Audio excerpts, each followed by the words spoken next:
आपको citizen amendment act मिलेगा और मिलना तय है। अभी रूल्स बन रहे हैं, कोरोना के कारण थोड़ी सी उसमें रुकावट आ गई, कोरोना के कारण।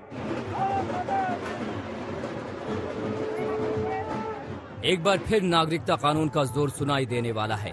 बीजेपी के राष्ट्रीय अध्यक्ष ने बंगाल में घुसकर ऐलान कर दिया है कि कोरोना की वजह से देरी हुई, लेकिन अब सब कुछ रफ्तार में होगा। जहां तक सीएए का सवाल है, सिटीजन अमेंडमेंट एक्ट, ये सिटीजन अमेंडमेंट एक्ट तो पास हो चुका है। आपको सिटीजन अमेंडमेंट एक्ट मिलेगा और मिलना तय है।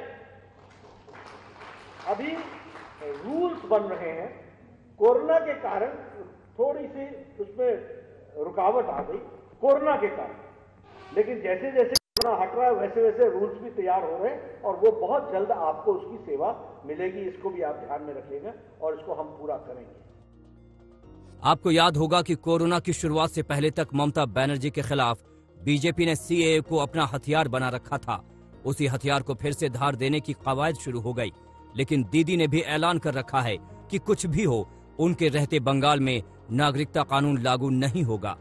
आज इतना दिन बाद में जो 70 साल पहले जिसको जन्म हुआ था, देश का आजादी का बाद, अभी उसका साल 72-73 हो गया। अभी वो बेचारा को बोलते हैं तुमको फिर नागरिक बनना पड़ेगा। क्या हाल है देश का। तो इतना दिन हम क्या थे? हम जो इधर में रहते हैं, क्या हम नागरिक नहीं है? हालांकि बंगाल में चुनाव अगले साल है, लेकिन बीजेपी ने अपनी तैयारियां पिछले कई सालों से जारी रखी हैं। कोरोना की पाबंदियों में ढील शुरू हुई तो पार्टी के राष्ट्रीय अध्यक्ष का दौरा भी शुरू हो गया। जेपी नड्डा एक दिन के दौरे पर सिलीगुड़ी पहुंचे तो सबसे पहले आनंदमयी कालीबाड़ी मंदिर गए और फिर कई सामाजिक समूहों को संबोधित किया।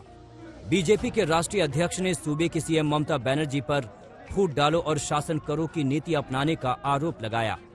भेद डालो, समाज को बांटो, अलग करके रखो, अलग अलग डिमांड क्रिएट करो और चुनाव आए तो सबको अपने तरीके से बांटने का प्रयास करो और राज करो। ये बड़े स्पष्ट शब्दों में कहना चाहूंगा कि वर्तमान वेस्ट बंगाल की सरकार ममता जी के नेतृत्व में यही कर रही है। फूट डालो और राज करो, इस बात को आगे बढ़ाओ। कोरोना की पाबंदियों के बीच भी बीजेपी ने मिशन बंगाल जारी रखा। अमित शाह ने कई ऑनलाइन रैलियों को संबोधित किया और कैलाश विजयवर्गीय कोलकाता में ही डटे रहे। अब कोरोना की पाबंदियां खत्म हुई हैं तो जेपी नड्डा संगठन को मजबूत करने में जुट गए हैं।